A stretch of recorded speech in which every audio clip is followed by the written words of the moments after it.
சவுக்கு சங்கர் ஒரு கஞ்சா அடிக்ட். அவரும் அவர் கூட இருக்கவங்களும் முழுக்க முழுக்க ஸ்டுடியோவிலேயே கஞ்சா போதையில தான் இன்டர்வியூ கொடுப்பாங்களாம்.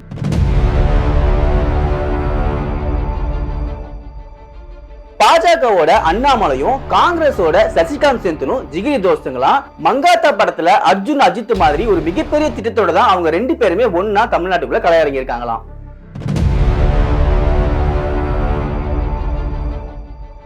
இந்த மாதிரி பலவிதமான திடுக்கிடும் தகவல்களை மதன் ரவிச்சந்திரன் வெளியிட்டு இருக்காரு. அதனுடைய உண்மைத்தன்மை என்ன அப்படின்றத முழுசா தெரிஞ்சுக்கணும் அப்படின்னா இந்த வீடியோவை ஸ்கிப் பண்ணாம கடைசி வரைக்கும் பாருங்க.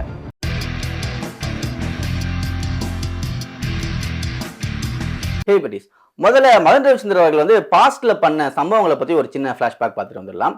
இந்த மதன் ரவிச்சந்திரன் யார் அப்படின்னு பாத்தீங்கன்னா, அவர் வந்து மெயின் ஸ்ட்ரீம் மீடியாலும் சரி யூடியூப் மீடியாலும் சரி ஒரு பிரபலமான ஒரு பொலிட்டிக்கல் ஆங்கரா இருந்தவர். அவர் பலவிதமான ஷோஸ் பண்ணியிருக்காரு அண்ட் அதுல பெரிய பெரிய ஆட்கள் எல்லாம் இன்டர்வியூ பண்ணியிருக்காரு. அதுல நிறைய இன்டர்வியூஸ் ரொம்ப கான்ட்ரவர்சியா இருக்கு.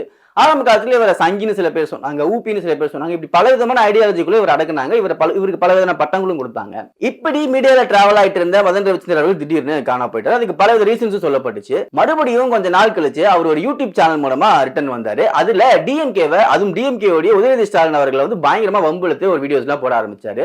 சோ அந்த டைம்ல அவரை வந்து எல்லாரும் சங்கி அப்படின்னு ரொம்பவே ஸ்ட்ராங்கா பேனர் பண்ணாங்க. அண்ட் அவருமே எனக்கு வந்து நிறைய த்ரெட் வருது டிஎம்கே சைட்ல இருந்து அப்படின்னு சொல்லிட்டு வேற வழி இல்லாம நான் பாஜகவை ஜாயின் பண்றேன் அப்படின்னு சொல்லிட்டு பாஜகவையும் ஜாயின் பண்ணாரு. சரி, பாஜகக்குள்ள ஜாயின் பண்ணதுக்கு அப்புறமேட்டு அவருக்கு எல்லாம் நல்லா போச்சு அப்படின்னு பார்த்தா அதுவும் கிடையாது. அங்கேயும் ஏதோ பிரச்சனைகளா என்னன்னு தெரியல. அவர் அண்ணாமலை அவர்களோட உதவியோட அந்த பாஜக அந்த டைம்ல மிகப்பெரிய இடத்துக்கு வரக்கூடியவரா இருந்த KT ராகவன் அவர்களை ஸ்கெட்ச் போட்டு தூக்குனாரு. அதாவது KT ராகவன் அவர்களுடைய ஒரு வீடியோ, ஒரு அஜால் குஜால் வீடியோவை வந்து ஸ்கெட்ச் போட்டு பிளான் பண்ணி இவர் ரிலீஸ் பண்ணாரு. இதுக்கு மாஸ்டர் பிளானா அண்ணாமலை இருந்தாரு அப்படின்ற மாதிரி ஒரு பேச்சு அப்பவே அடிபட்டுச்சு. அதுக்கப்புறமேட்டு KT ராகவனால இப்ப வரைக்கும் அரசியல் பக்கம் தலை கூட வச்சு பார்க்க முடியல. சோ இப்படிப்பட்ட ஒரு முரட்டு சம்பவத்தை அப்பவே மதன் ரவிச்சந்திரன் அவர்கள் பண்ணிவிட்டு போனாரு. அதுக்கப்புறம் மறுபடியும் ஆஸ் யூசுவல் மதன் ரவிச்சந்திரன் வந்து ஆள் காணாம போயிட்டாரு. திடீர்னு மறுபடியும் கொஞ்சம் மாசம் கழிச்சு அவர் வந்து ஸ்டிங் ஆபரேஷன் அப்படின்னு ஒரு கான்செப்ட் வந்தாரு. அதாவது மீடியால இருக்கிற எல்லாருமே ஒரு சார்புடையதா செயல்படுது, ஒரு கட்சி கிட்ட காசு வாங்கிட்டு இந்த கட்சிக்கு ஏற்ற மாதிரி வீடியோ போடுதுன்ற மாதிரியான ஒரு விஷயத்த நான் வந்து அண்டர் கவர்ல போயிட்டு என்னுடைய ஆட்களை உள்ள இறக்கி நான் ப்ரூஃபோட எடுத்துட்டு வந்திருக்கின்ற மாதிரி நிறைய வீடியோஸ் அவர் போட்டாரு. அது பயங்கர வைரல் ஆச்சு. அதுல தரமான சம்பவமா அமர் பிரசாத் ரெட்டி பத்தி பேசின விஷயங்கள் இருந்துச்சு. அண்ட் அதோட முக்கியமா ஆதன் டிவி மாதேஷ் அவர்கள் வந்து கதறி பச்சை குழந்தை மாதிரி மன்னிப்பு கேட்டுலாம் வீடியோ போட்டாரு. சோ இந்த மாதிரியான ஒரு முரட்ட சம்பவத்தையும் அதுக்கப்புறம் அவர் பண்ணாரு. அண்ட் அந்த ஸ்ட்ரிங் ஆபரேஷன்லயே பிஜேபி டிஎம்கே இப்படி எல்லாருக்கிட்டையும் காசு வாங்கிட்டு அதுக்கேற்ற மாதிரி நியூஸ் போடுற, அதுக்கேற்ற மாதிரி இன்டர்வியூஸ் பிக்ஸ் பண்ற பல மீடியா சேனல்ஸ் அவர் எக்ஸ்போஸ் பண்ணாரு. அண்ட் ஆஸ் யூசுவல் அந்த சம்பவம் முடிஞ்சோட அவர் காணா போயிட்டாரு. இப்ப மறுபடியும் வேற ஒரு தரமான சம்பவத்தோட மதன் ரவிச்சந்திரன் வந்திருக்காரு. அண்ட் இந்த தடவை அவர் பண்ண போறதா சொல்ற சம்பவம் இன்னும் பயங்கரமா இருக்கும்னு நினைக்கிறேன். ஏன் அப்படின்னா எல்லாராலையும் சிஐடி புலி, வேற லெவல்ல வந்து புலனாய்வு புலி அப்படின்னு சொல்லப்படுகிற பல பேருடைய நம்பிக்கையுமே பெற்றிருக்க சவுக்கு சங்கர் மேலேயே அவர் ஒரு மிகப்பெரிய குற்றச்சாட்டெல்லாம் வச்சிருக்காரு. அண்ட் அதே சமயம் காங்கிரஸோடைய நம்பிக்கை அஸ்திரமா இருக்கக்கூடிய சசிகாந்த் செந்தில் அவருடைய எல்லாருக்குமே அவர் பிடிக்கும், சூப்பரா பேசக்கூடிய ஆளா இருக்கு, ரொம்ப இன்டெலெக்சுவலா இருக்கான்ற நிறைய பேர் அவர் சொல்லுவாங்க. அவரு மேலேயும் மோசமான, இவர் வந்து அண்ணாமலையோட மோசமான ஆளுங்க. இவரு அண்ணாமலை இவரும் ஃப்ரெண்ட்ஸ், இவங்க டீப்பஸ்ட் ஃப்ரெண்ட்ஸ், ரெண்டு பேரும் ஒரு பிளானோட தான் வந்து தமிழ்நாட்டுக்குள்ள வந்திருக்காங்க இப்படின்ற மாதிரியான ஒரு மோசமான குற்றச்சாட்டெல்லாம் வச்சிருக்காரு.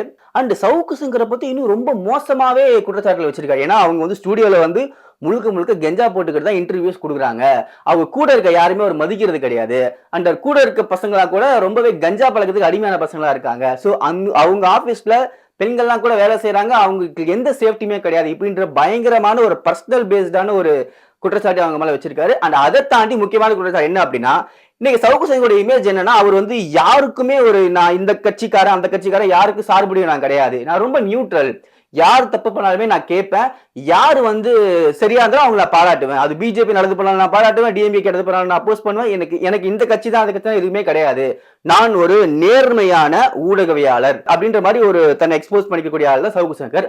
ஆனா அந்த இமேஜை டோட்டலா உடைக்கிற மாதிரி இன்னைக்கு மதன் ரவிச்சந்திரன் அவருடைய அலிகேஷனை சொல்லியிருக்காரு. என்ன சொல்லியிருக்காரு அப்படின்னா, இவரு அதெல்லாம் கிடையாதுங்க, இவருக்கு வேலை என்ன அப்படின்னா எல்லா கட்சிக்காரனையும் காசு வாங்குறது ஒரு வேலை. இவர் சொல்றது உண்மை, தனிப்பட்ட ஒரு கட்சிக்காரங்கிட்ட அவர் காசு வாங்க மாட்டாரு, எல்லா கட்சிக்காரங்கிட்டையும் காசு வாங்கிட்டு அந்த சமயத்துல யாரு காசு கொடுக்குறாங்களோ யாருக்கிட்ட காசு வாங்கியிருக்காங்களோ அவங்களுக்கு ஏத்த மாதிரி ஆப்போசிட்ல இருக்கவங்க டிகிரேட் பண்றது, இல்ல அவங்கள ரொம்ப ப்ரமோட் பண்றது, இந்த மாதிரியான ஒரு மோசமான அரசியல் புரோக்கரா இந்த சவுக்கு சங்கர் செயல்படுறாருங்க அப்படின்ற மாதிரியான ஒரு மோசமான குற்றச்சாட்டு அவர் மேல வச்சிருக்காரு. இதுக்கான முழுமையான ஆதாரமும் தன்கிட்ட இருக்கிறதா அவர் சொல்றாரு. ஆதாரம் என்ன அப்படின்னா, நான் ஒரு 7 மாசமா சவுக்கு சங்கர் ஆபீஸ்ல என்னோட பசங்களை நான் இறக்கியிருக்கேன், அங்க இருக்கிற ஃபுட்டேஜ் எல்லாத்தையும் எங்க பசங்க எடுத்துட்டு வந்துட்டாங்க, இவர் எங்கெங்கயோ போய் இவர் ஃபுட்டேஜ் எடுக்கிறதா சொல்றாங்கல்ல, அவர் ஆபீஸ்ல இருக்க ஃபுட்டேஜ் இவரால் காப்பாற்ற முடியல, நான் முழுமையான ஃபுட்டேஜ் நான் வச்சிருக்கேன் அப்படின்ற மாதிரி ஒரு ஆதாரத்தையும் அவர் சொல்றாரு. ஆனா இந்த முதல் வீடியோல அவர் போட்ட வரைக்கும் அதுல நம்ம அவர் ஆதாரம்னு எதுவும் பெருசா சொல்லல. அவர் வந்து ஜஸ்ட் எக்ஸ்பிளைன் தான் பண்ணிருக்காரு. இந்த மாதிரி என்கிட்ட இருக்குங்க, இப்படி வச்சிருக்கு அப்படின்ற மாதிரி எக்ஸ்பிளனேஷன் தான் கொடுத்திருக்காரு.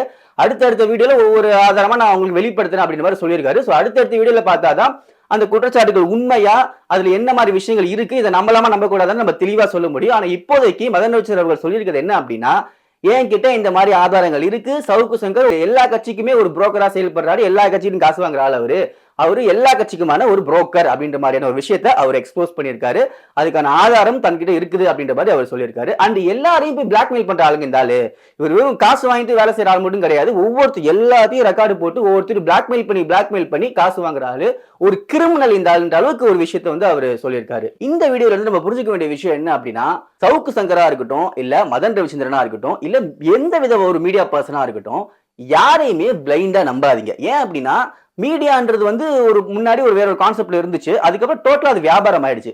அதுவும் இப்ப ரீசென்ட்லி யூடியூப்ல டெவலப்மெண்ட்டுக்கு அப்புறமேட்டு மீடியான்றது ஒரு பச்சையான ஒரு, அதுவும் பொலிட்டிக்கல் மீடியா அப்படின்றது ஒரு பச்சையான ஒரு வியாபாரம். அவ்வளவுதான், அது வேற எதுவுமே அதுல கிடையாது.